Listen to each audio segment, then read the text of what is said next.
we're back with the Opie and Anthony program. Also want to say hi to Keith the Cop. Keith. Keith's in studio today. Good morning, gentlemen. And he had something unusual happen to him on the way to work today or on the way to the show today. Good morning. Well, I figured since I was coming in and I haven't been in a while, I would pass downtown and look for our pal Tippy Tom. Now, imagine that. We might have had Tippy Tom on the show today. But since he's a true homeless guy, he's kind of hard to find because he doesn't have a home. You can't just pull up and bring him in. But, boy, that would have been fun today, huh? Friday with old Golden Buns here in the studio.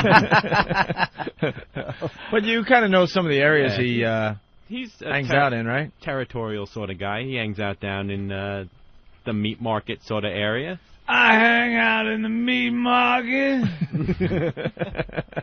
We got to get him back on. Golden Buns. Ugh. So, actually, Ben did see him up in Penn Station not too long ago. So, I guess he migrates north for the cold weather to hang out in Penn Station. Brilliant.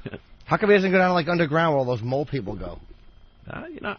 I don't think the homeless are really into the mole people. That's actually like a whole separate society. Oh, they're not. Okay, that's the same thing. Yeah. Yeah. Homeless are just homeless, walking around the streets. How do you become a mole person? Someone says, "Come on down, check it out." Yeah. Fall in a manhole. All right, so you were looking for Tippy Tom this morning. Yeah, so I was driving up and down the meat market, and, well, I guess I kind of forgot that when you're driving up and down the meat market 8 to 10 times back and forth, that you bring some attention to yourself. Now, you should know this more than anybody. I should know this, and, but I'm on a mission. I'm looking for Tippy Tom, and I wasn't thinking much, and I have to commend my fellow brothers in blue who this morning were driving around in an unmarked vehicle, and I figured they were, I'm driving, and all of a sudden I hear a little whoop, whoop, and I see the little teardrop in the dashboard of the car, and I figure, oh, they're going to a call. Let me pull over to the side and let them go by. And, well, I was the call this morning. They weren't trying to get around you. They're pulling you over. So cops pulling over a cop. And basically, I pulled over, and they pulled over. I go, well, what the hell? And I go, oh.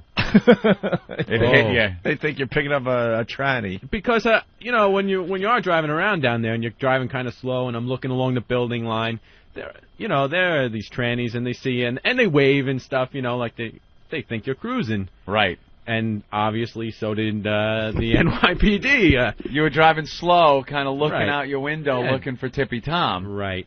And so I pulled over, and they got out of the car and come up to the window, and of course they have the same smart-ass sort of comment like I would have, and they go, looking for a date?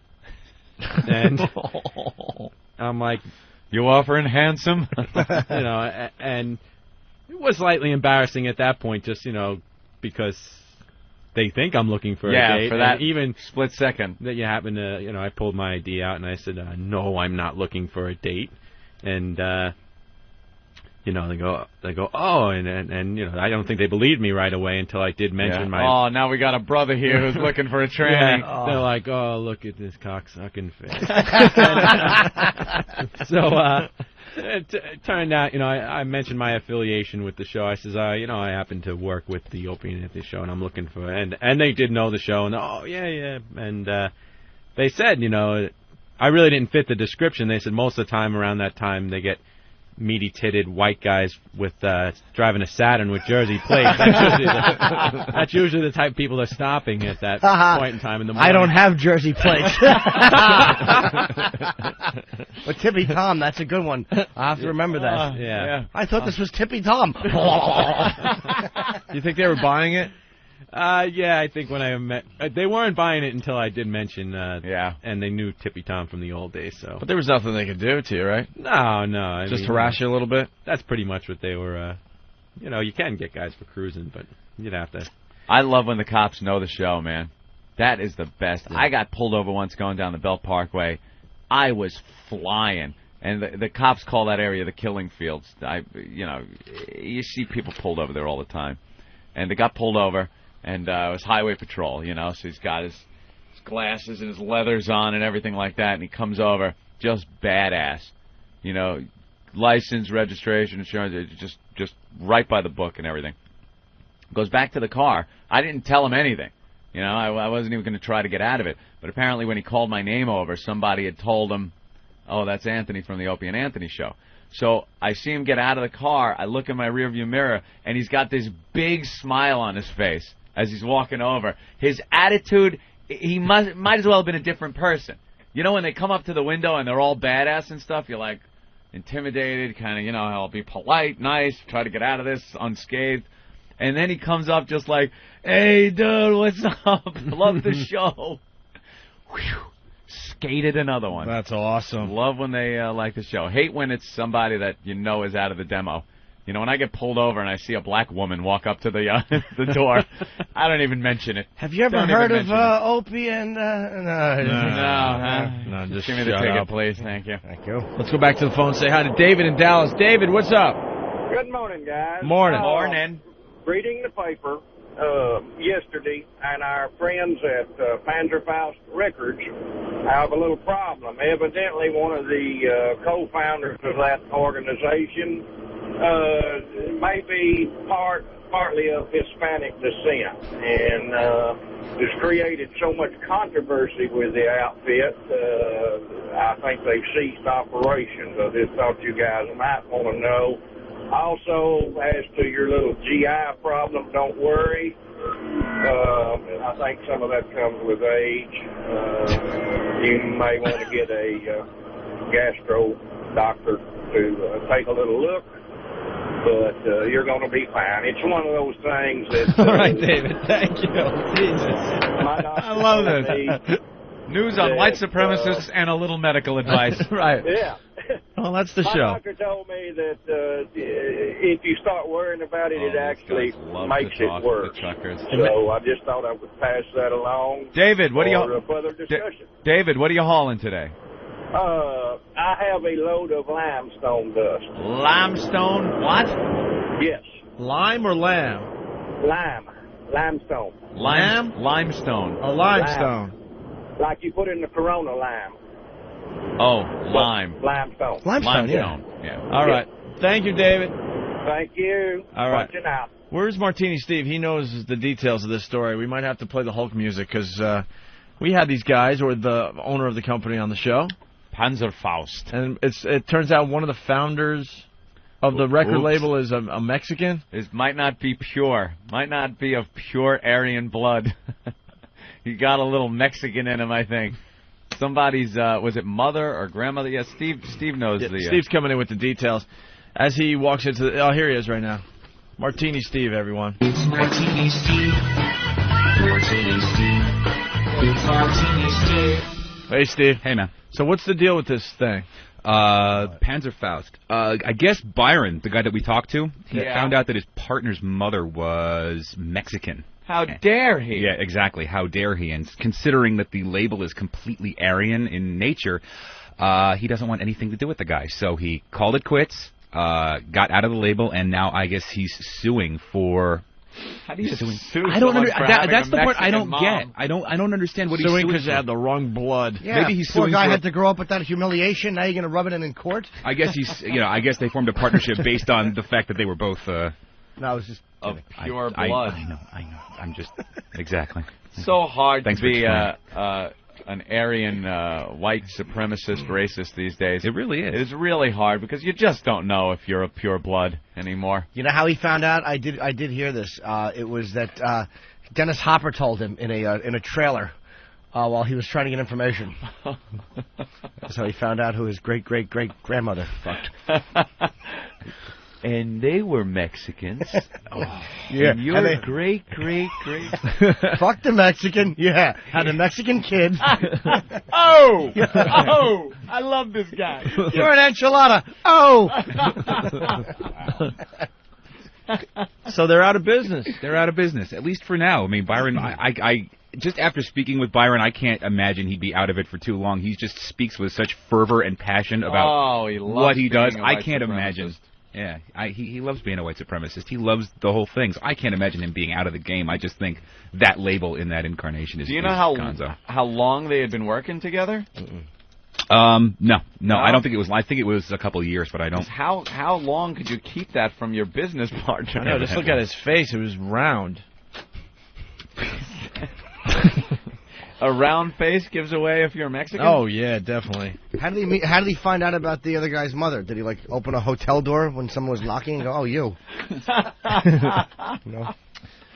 Skipping. Well, I got a little taste of PanzerFaust's music. Which lovely... We haven't played this one in a happy, loving song, or are we playing just a today? little taste of what they put out to the masses. We hear the song? Oh. Freddy was a boy, made a big noise, rolling in the sheets, sodomizing some guy one day. Got cum on his face, big disgrace, shaking his ass all over the place. AIDS will kill you. Sing. AIDS will. That cute ditty right there. That's nice. One of the many songs they had out there. What about Shit Dick?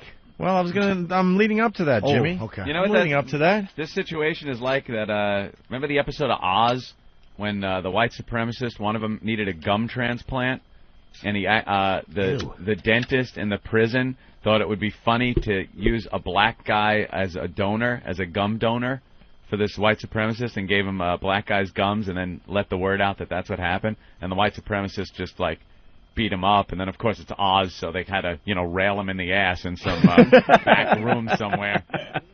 But it's kind of like that, they're all buddy, and then they find out they got some impurities, and it's all over. All right, here's another ditty that these guys had out there. A towel is not a hat. I remember this one. Remember this one?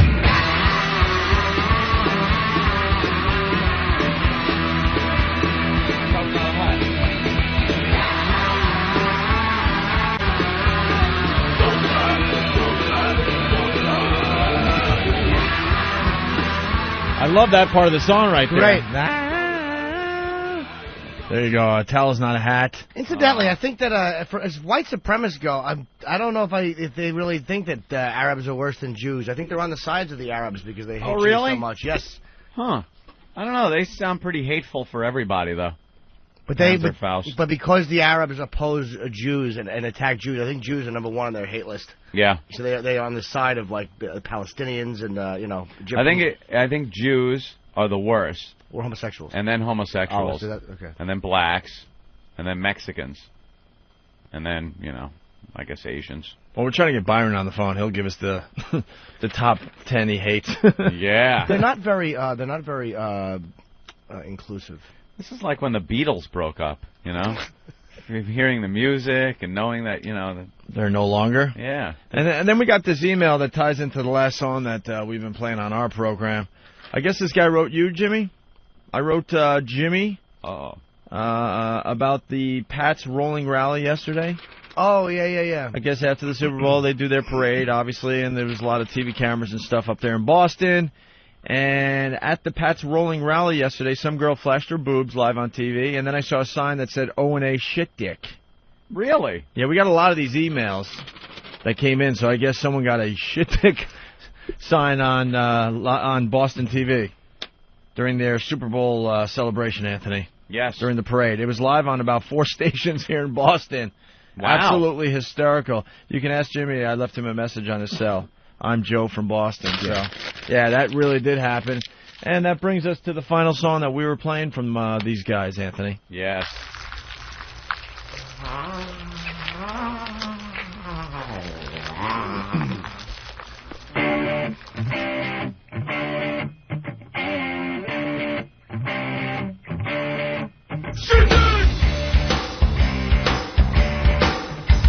We hate all shit. Andy Warhol, shit. Mick Jagger, shit. No. Richard Gere, Shit. you're sick. There you have it, Anthony. There you have it. So PanzerFaust is no longer in business. No.